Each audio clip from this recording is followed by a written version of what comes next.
Happy Saturday, and thanks for joining us here on Fox 10 News. Your time now 7 a.m. If you haven't stepped outside this morning, you need to go ahead and do that. I'm joined alongside meteorologist Matt Barentine this morning. Matt, it's a beautiful day, but we've got something going on in the tropics. Yeah, we're dealing with crisp fall air this morning. You walk outside and say, whoa, I kind of need a little bit of a jacket here. Temperatures in the 40s in spots, and we're dealing with a new named tropical system. So I'll get into all that. First off, let's talk about what impacts us right now, and that is the temperatures. And you can see it is a little cool. I mean, let's be real here. 40s is cool. It's cool enough to need a jacket when you step outside. So we got some 40s on the board. Evergreen 46, Crestview 45, Wilmer out in West Mobile sitting at $45, sitting at 50, downtown Mobile 51. Fairhope at 49, same deal over in Lillian at 49, and Foley at 48. So pleasantly cool and crisp here this morning. Crisp enough, like I said, to need a jacket. So if you're going out for an early walk with a dog or whatnot, you'll need a light jacket out there here to begin the day. The radar, as you would imagine, with temperatures like this, is all clear here to start the day. In fact, hardly even any clouds. So sun is coming up now, and the sun is going to be full on here today for us. Lots of sunshine. It is going to be an absolutely gorgeous day. So if you're just sitting around watching football, you can put up the windows and enjoy some fall air out there. Those temperatures in the 70s. Gets a bit warmer in the afternoon, as you would imagine, but still pretty comfortable out there for us. Low humidity and nice conditions. So that's the beautiful weather we are experiencing today. Down in the tropics, we have Gamma. Yes, Gamma. Now we're into the third Greek letter here for us. That is Gamma. It's down here off of Cozumel, Mexico. So that's about 700 miles due south of us as the crow flies out there in the just off the Yucatan Peninsula. That is where the storm is at right now. Winds are at 65 miles per hour. It's moving to northwest at 9. We'll talk about the forecast for this coming up in just a few minutes.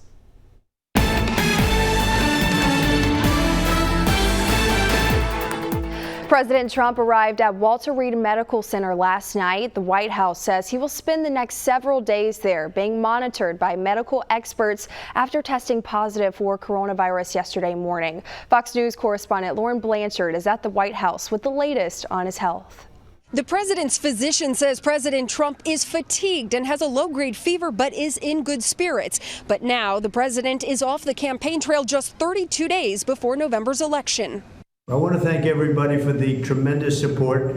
I'm going to Walter Reed Hospital. I think I'm doing very well, but we're going to make sure that things work out. In a video message shared from the White House, President Trump worked to reassure the nation after he and the First Lady tested positive for COVID-19. Then the president departed the White House on board Marine One. The White House saying he will spend the next several days working from Walter Reed National Military Medical Center out of an abundance of caution. The president's physician saying as a precautionary measure, Mr. Trump has been given a dose of Regeneron's experimental antibody drug that is still in clinical trials. I'm not going to get into the president's symptoms exactly. He's had mild symptoms, but he is hard at work. We're having to slow him down a little bit. The president's diagnosis comes just 3 days after squaring off on the debate stage against his Democratic rival, Joe Biden. Friday, the former vice president and his wife Jill testing negative for COVID. They returned to the campaign trail saying they are praying for the president's recovery. This is not a matter of politics. It's a bracing reminder to all of us that we have to take this virus seriously. The First Lady did not accompany the president to Walter Reed. Instead, she will remain quarantined here at the White House. She is reportedly doing well, although suffering from a mild cough and a headache. In Washington, Lauren Blanchard, Fox News. Reaction to the president's diagnosis pouring in. Alabama Governor Kay Ivey tweeting her support for the president yesterday morning. And we quote, "I am praying for a full and swift recovery for our terrific president of the United States and First Lady of the United States. Alabama stands with you, Mr. President, and we appreciate your steadfast leadership. We are stronger together, and we will get through this." Alabama Representative Bradley Byrne also wishing the president well, tweeting, quote, "My most heartfelt prayers are with the president and the First Lady of the United States, and my sincere hope is that all Americans will place partisan feelings aside to support the First family's quick and full recovery from COVID-19.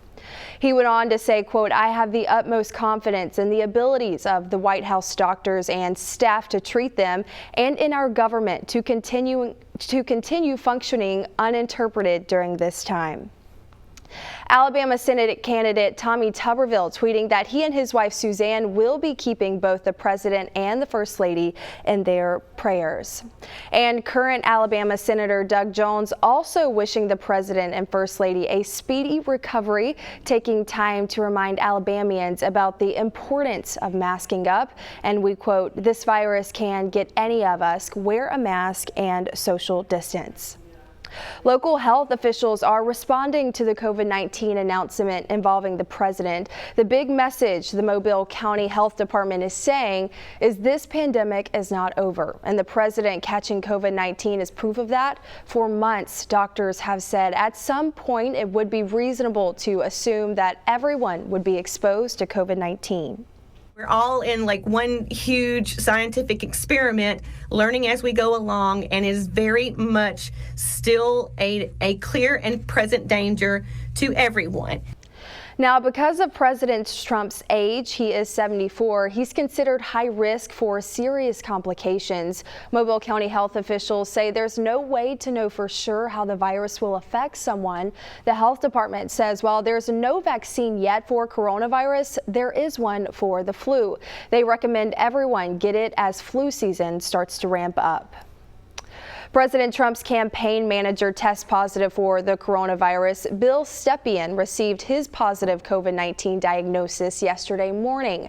Stepien was at the presidential debate Tuesday and is reportedly experiencing mild flu-like symptoms. Stepien will work from home while deputy campaign manager Justin Clark oversees re-election operations in Arlington, Virginia. Presidential advisor Hope Hicks also testing positive for the virus.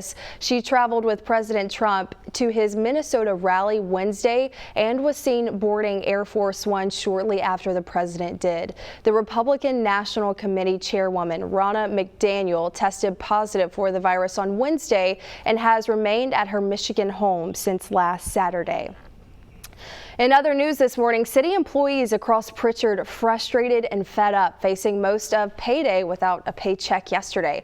Pritchard City Council members and the mayor say because of a problem with their payroll software, employees in every single department across the city were not given their paychecks during the time they usually would, the morning of payday. Now, city workers even walking off the job, outraged when they realized their hard-earned money had not come through.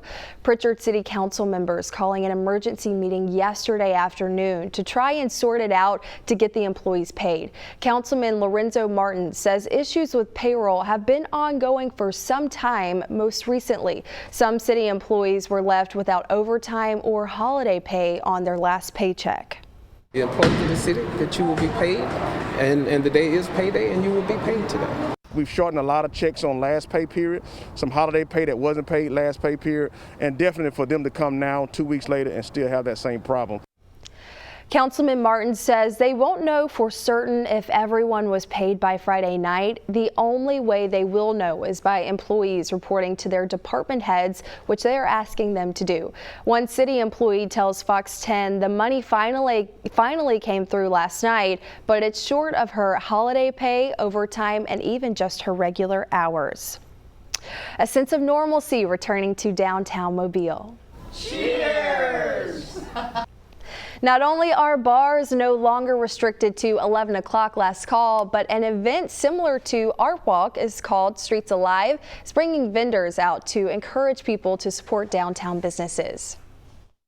It's a breath of fresh air. You know, it's beautiful weather and we can actually stay open like we're supposed to now. I mean, you know, bars and restaurants, we operate on such slim margins as it is. So to be able to have a 50% occupancy and then we tack on, hey, we got to cut your hours on top of it, it's devastating to some people.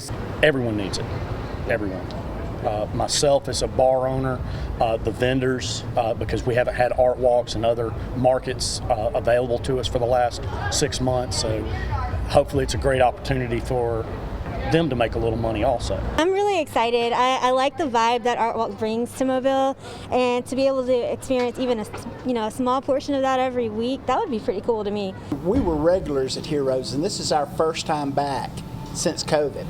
And you know, my wife and I, we talked about it and we said, you know, we need to go back downtown and just see what's going on and make sure everything's going to be fine, and we're having a great time.